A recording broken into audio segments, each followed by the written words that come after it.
So let's turn our attention to the war in Syria. It's forced thousands of people from their homes, as we've reported here many times. But in Aleppo, one man decided to stay behind and help those who couldn't flee. Ambulance driver Ala Al-Jalil risked his life and used his savings to build a rescue centre for the city's abandoned cats. It's a remarkable life that he leads. And journalist and author Dayana has been following the story and joins us now. Good morning to you.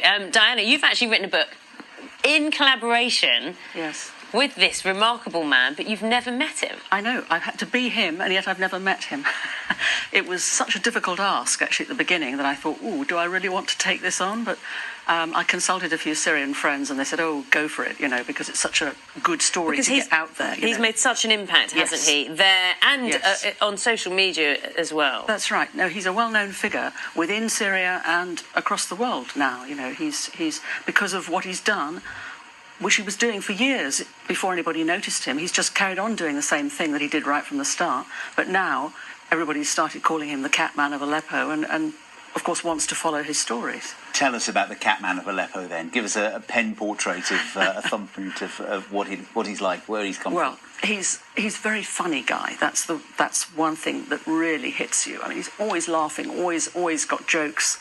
But I love the way he nicknames some of his cats. So he's got this extremist cat that he calls al-Baghdadi because it's a great big bully and it comes in and muscles all the other cats out of the way.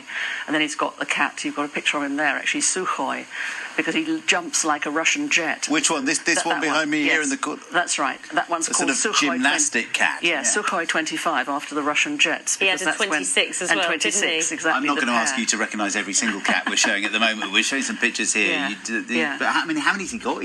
Well, in the old sanctuary, which was, of course, in East Aleppo, he had about 180. And then, of course, the siege tightened and they were eventually bombed and chlorine gassed. I mean, he describes all that in extraordinary detail. And he worked alongside White Helmets. You know, there are many people like the White Helmets. So his story kind of corroborates them almost incidentally because they were doing very similar work. So he's finally forced out of Syria when the city falls completely and manages to get across into Turkey, has a bit of rest and recreation, but then decides he's going to come back and set up a new sanctuary because he can't leave his community behind. He knows that the children and the cats are the ones that really, really need help. And so that's what he's been doing.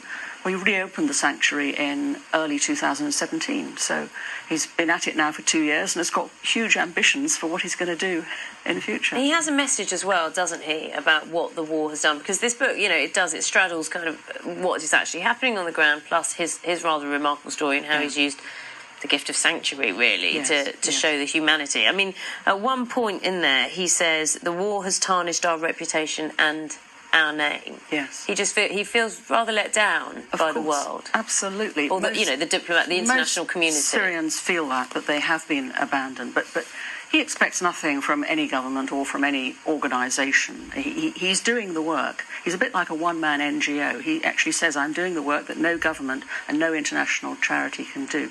But by using all the crowdfunding donations that come in for the cats, he's supporting, 2,000 people in his community with an orphanage and a kindergarten. And so it's not just the cats, you see, it's the whole community interwoven.